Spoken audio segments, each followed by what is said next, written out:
I think that's such an important topic in the sense that there's a contentiousness in this field of GMO that's politically charged, socially charged, almost religiously charged, because it's the food we're feeding to our children, and there's an emotional intensity to this topic.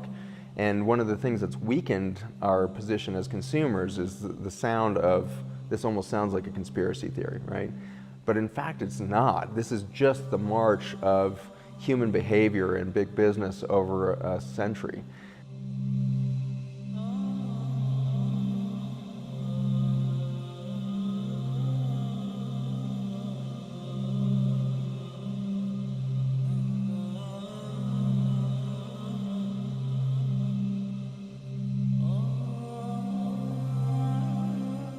First of all, what's a GMO? Genetically modified organism. They're swapping individual genes or sequences of genes, pulling it out of one organism's DNA and putting it into another organism's DNA.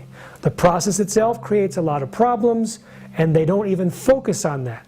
They focus on the traits. So here are the traits. Now, there are 5 major genetically modified food crops: soy, corn, cotton, canola, sugar beets. Also a 6th, alfalfa, used as hay for animals. All of those 6 are engineered with a trait called herbicide tolerance. They take a gene, generally from bacteria, and put it into the DNA of the plants so that the plants can be sprayed with certain weed killers that would normally kill them. So Roundup-ready crops can be sprayed with Roundup. Liberty-linked crops can be sprayed with Liberty. And the crops absorb these weed killers, which are poisonous, and we eat them. So we'll be talking about in the summit what could go wrong by eating a weed killer. The other type of crops are the Bt-producing crops. Bt is Bacillus thuringiensis. Basically, it's a poison. It's an insecticide. It breaks open the stomach of insects to kill them. It comes from a natural soil bacteria. So they take the gene out of the bacterium, put it into the DNA of corn and cotton plants. So now these plants are registered pesticides. So about 80% of the crops that are genetically engineered are engineered not to die when sprayed with poisonous weed killer, and about 20% produce a poisonous bug killer. So our food won't die, but everything else around it dies. The bugs, the worms in the soil, all the weeds. The good bacteria in the soil. The good bacteria, it soaks into the plant and it does not wash off. The problem with that is that there's a chemical in it called glyphosate, which destroys our gut bacteria. 70% of our immune system is there. Without that gut bacteria, we can't produce tryptophan. Without tryptophan, our bodies don't produce serotonin.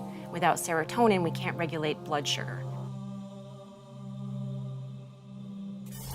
An incredible statistic is only 0.1%, 1,000% of the glyphosate or Roundup that's sprayed worldwide actually hits its target.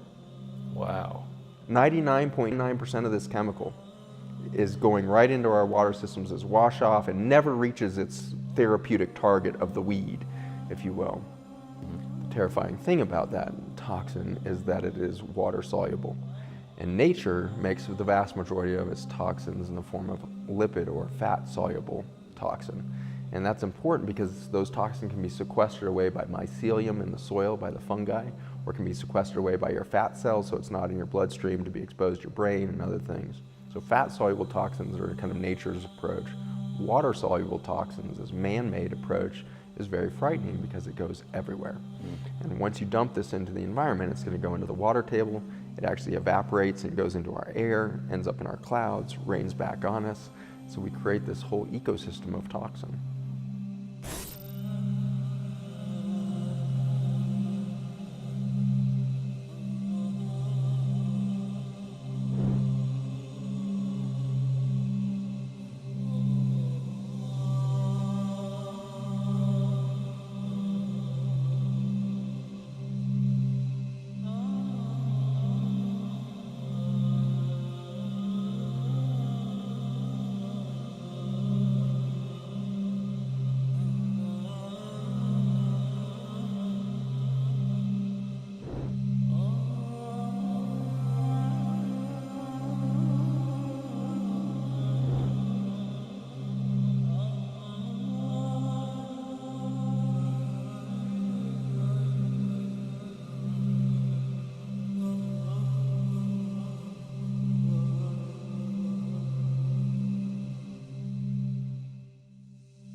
glyphosate had actually been discovered in the 1950s, around 57, 58, by a Japanese researcher.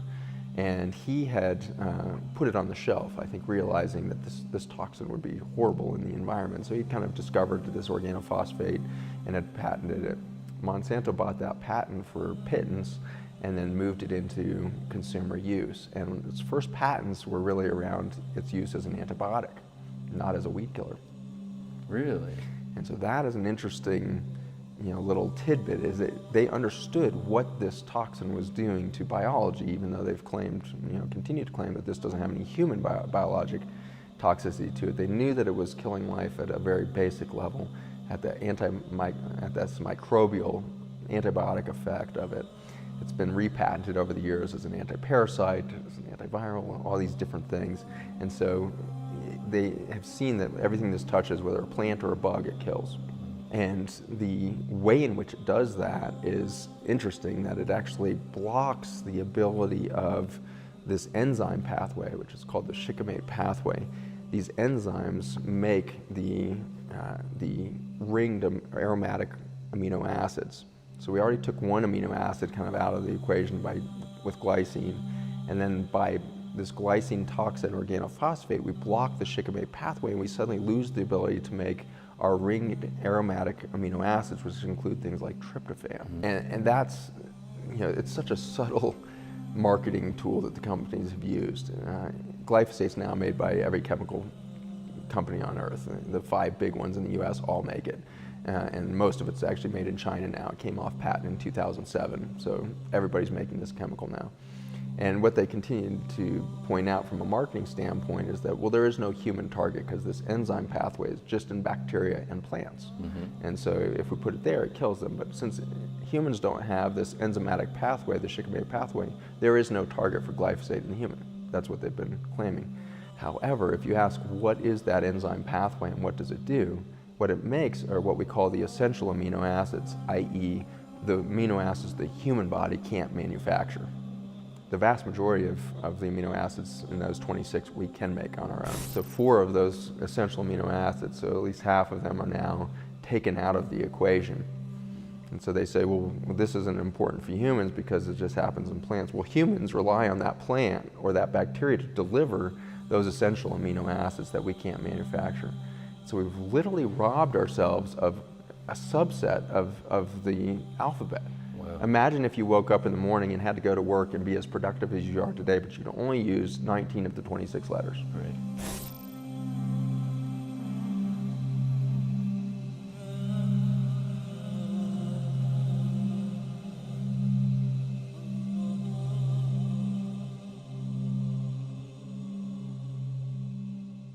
I think by and large the consumer has been so confused and blinded by this constant marketing, constant messaging that genetically modified crops are a necessary thing to feed the world. Right. We have 7 billion people. We have to feed them. We would have starvation if we didn't have GMO crops. And I've heard that before. And so what is your take on that? Is there validity to the assertion that without GMO crops we're going to have worldwide starvation? My take is no, not even close. If we took GMO off the market today, we would still be feeding the world with the same inefficacy that we are today. We have starvation. We have the biggest famine in human history happening over in sub-Saharan Africa right now. There is zero news coverage. Right. There is zero political interest in the fact that right now there's over 100 million lives at risk of dying from starvation in the plains of Africa right now. And we have thousands and tens of thousands of people dying daily over there right now from starvation. So number one, we're not feeding the world. Not because we're not growing the food, but because we don't have the political infrastructure and the societal awareness to distribute food correctly. So starvation is never a growth or production problem. I think it's always a political problem. Second piece of this is there was billions of people on the earth in 1995. 1996 we debuted GMO. We weren't starving of lack of production in 1995, so therefore we had to create GMO. So it's such an artificial argument that we would starve without GMO crops. We couldn't feed the world. It's totally bogus because we only have to back up 20 years to realize we were feeding the world then, we are feeding our world ineffectively even now with all of the GMO.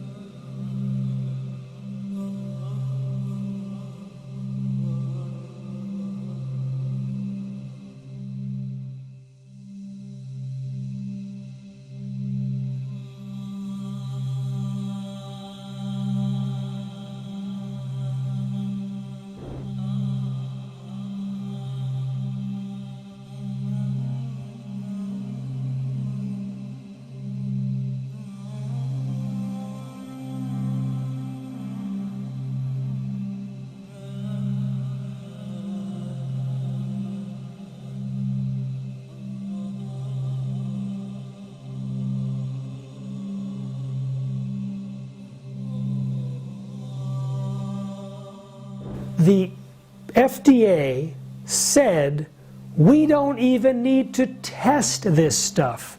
It's completely safe. You ask the biotech industry, Monsanto on its website, no human tests are necessary. I say, yeah, a test is underway on all of us. The problem is there's no control group, no monitoring, no experiment. However, when you look at the animal feeding studies, when you look at what people say when they get rid of GMOs, when you look at what doctors say when they prescribe non-GMO diets to thousands and thousands of patients, when you look at what happens to livestock when they're taken off of GM soy and corn, according to the farmers and veterinarians, and when you look at the diseases that have actually gone up since GMOs were introduced, it tells a different story. And if you have an ounce of intelligence to think that this ignoramus that we call Homo sapien can improve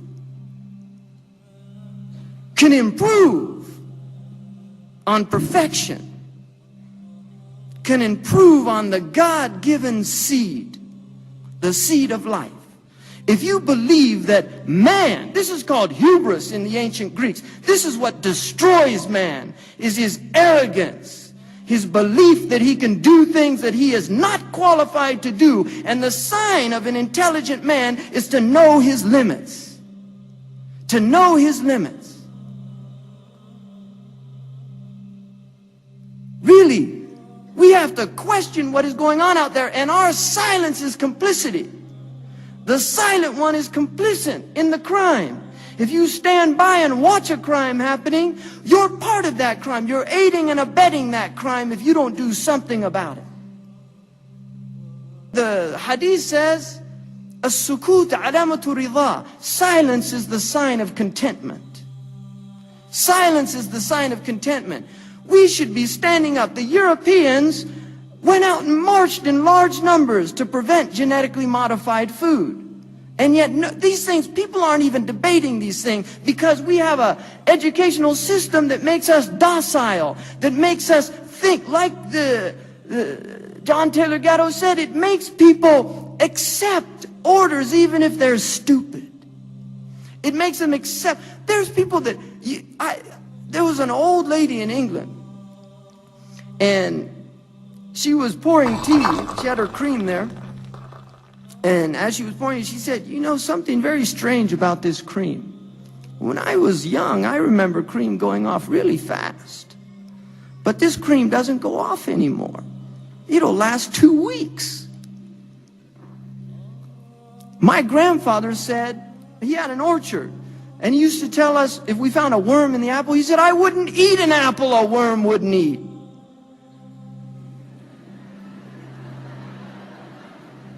Seriously, think about that, people. I don't want to eat a tomato that doesn't bruise. You go into supermarkets now and you think you're in a science fiction movie. The colors are different. Where are they getting apples like that? I don't remember apples that look like that. When I didn't remember strawberries like that. Seriously, you think this is what's happening. You're watching this thing happening before your eyes. We need to wake up and take our lives back. We should be encouraging organic farms. We should be encouraging organic gardens. We should be at the forefront of the urban homesteading movement. These are things that Muslims should be involved in.